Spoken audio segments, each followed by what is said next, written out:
Hey guys, I'm gonna make a long video, but just watch the first few minutes. I'll say in the thing. There's one other guy that I know, Randy. He is interested in some of these trades, and we're kind of collaborating on a few things that we haven't kind of gotten to it yet. So I'm just gonna do the couple that we've been talking about, and then you don't have to watch anymore after that. I mean, you can watch it if you want, but I'm just saying, Okay, so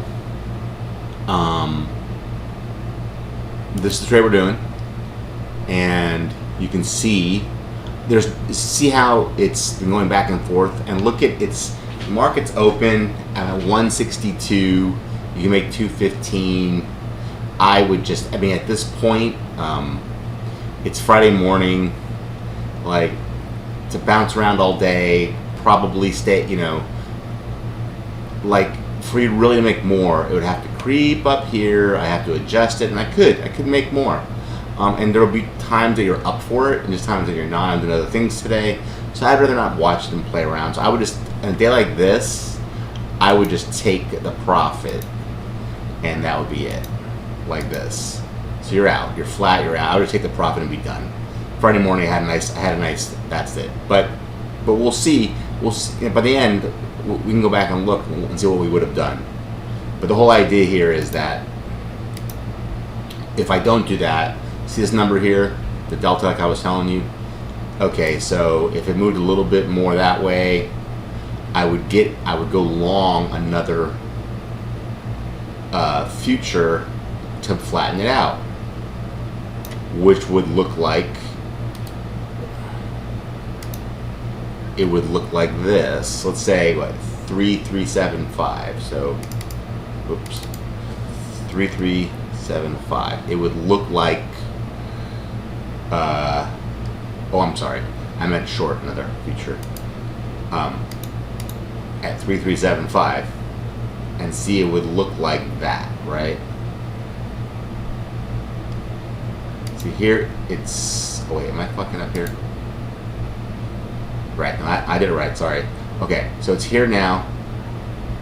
I mean, I'm gonna exit what we talked about, but 3375, if I was going to stay in the trade, when it got down to 3375, the delta would be pretty close to 50, and then I put one of these on.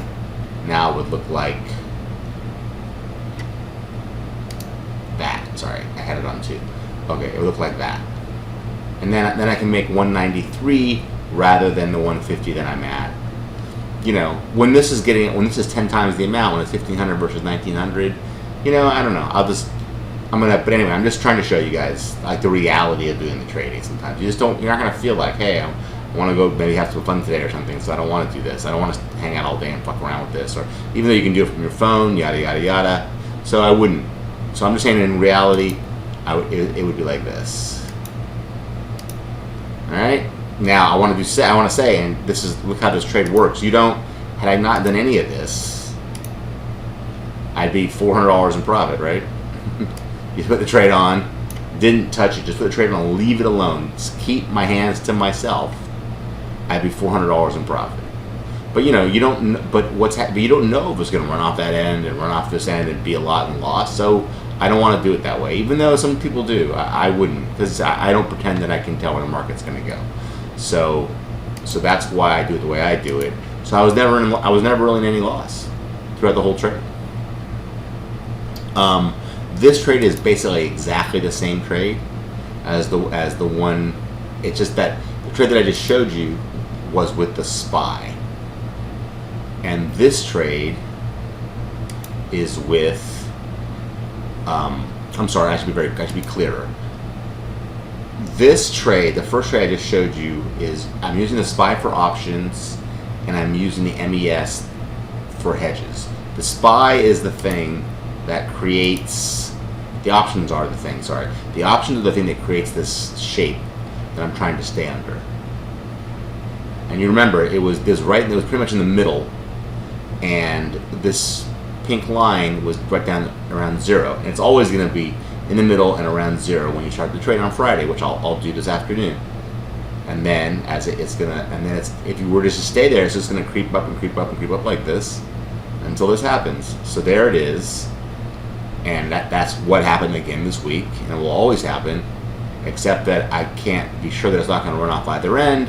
So that's why I'm taking all these actions along the way to make sure that if it does run off the end, I will not get hurt. So you give up profit for a lot of profit for doing that, but you do it for safety. So that's it. So it's options is the profit engine, and futures are the hedge to keep you in check if it's going against you. So, and the options in this trade are the SPY. Now, on the reason I use the SPY sometimes is because it's very easy to fill, get in, get out of. It has very low, the costs are low, the bid-ask spread, like we talked about. You know, like if you look at it, here. You look at it, the spread, look at the spread, it's tiny, only 2 cents. So it's very easy to get in and out of and pay, you don't pay very many fees. The fees are lower, but that's the upside. The downside is you can't trade this after hours. So, if it had been ideal for me to get out last night, all I can do is hedge it until the morning. But, it still seems like that should work. But, okay, this trade is the same trade. Options is the profit engine. Futures is the hedge. But the option I'm using here, instead of the SPY, I'm using the ES options. So it's MES futures for the hedge, ES options, in this case, for the profit engine. Now this one didn't have as much profit potential, but it also cost less to get into. I'm just playing around with both ideas. I'm going to be doing that every week for a while. So, again, like this one is, it's also done. You see it's at $50. And, if I'm sitting right here, I'm working on my patio, I'm building stuff outside. I don't feel like fucking around with it today. So, I'm just going to end it. But if I was, if I'm just sitting here, I could put on a TV program even and let it make that extra $50. And right now it's only $50. But if it's $500, maybe I would. There's no real wrong answer. But, and you're looking at this number, instead of 50, I'm looking at only 5. It's the same thing, like we talked about. Okay, so that's the trades Gary did. That's it. So I'm gonna show Randy a couple more trades that I'm doing, and there's no reason to go or stay. We'll get to it when we get to it. But okay. So that being said, hey Randy, this is, let's see, Ryan's. This is my trade I call the core trade. Right. So again, I would get out of this one. So I'm just going to exit this trade. This trade is a simple. What I was doing. Sorry, Randy, I'm talking in a disorganized manner. What I was doing is I was trying these two trades together. This one and this one.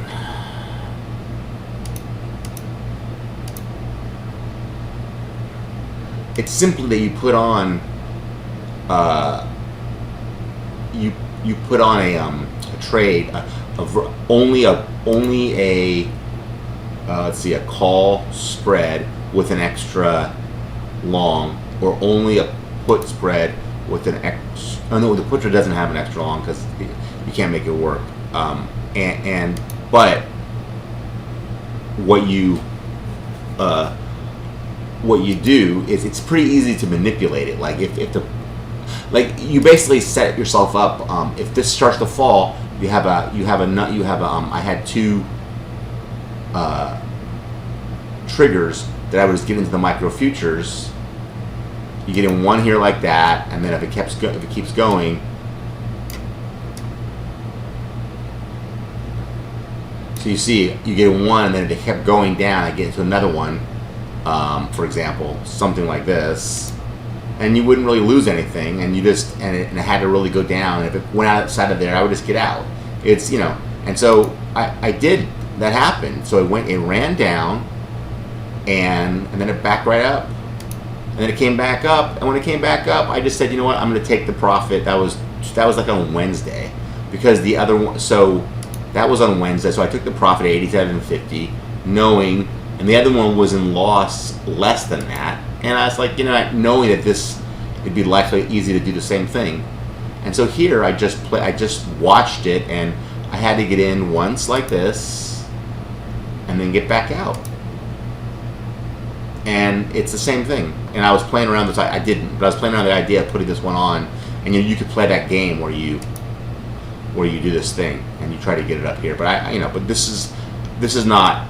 That's not that. It's just that technique that I use where I'm balancing it out until the last minute. It's a powerful tool to use in any trade, frankly. But what I'm doing is these first two trades. You sell one vertical, one call spread, one vertical put spread, and like I said, the vertical call spread has an extra leg, an extra long leg, and a vertical put you can't do that, and then you're basically just planning on getting in right away if it starts falling, and you don't have to put these on until Monday, Sunday night, Monday morning. That's the idea on that trade. So that's those first two trades. They work great. These two you just saw, and Ryan's trade is the one I wanted to talk about. Ryan's trade. This is his trade. This is your trade, Randy. This is your version again. I don't know what else he's doing, but you see this thing was really inflated, pumped up, and look at the volatility again. So I don't know what he's doing. I think he's probably doing something else. He's probably advising people. I have been watching his videos. Maybe this is just the wrong trade for right now. That trade your trade with your specs, it doesn't work in this environment, and the volatility is just getting crushed.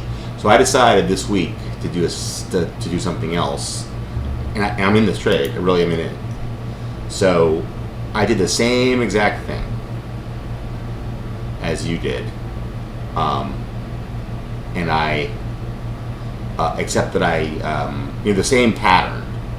I made sure I got two of these and one of those, so you get $20 on the downside or so. But I made the expiration 10 days longer, so the volatility doesn't come out of it by today. So so what's the downside? What's the catch? The catch is if it goes to like 342, which would be like $100 in loss, you just get out. And like I said, when you put the trade on, you have like a 20% chance of that happening. So 20% of the time, you're going to lose $100, and the rest of the time, which is 80%, you're going to win.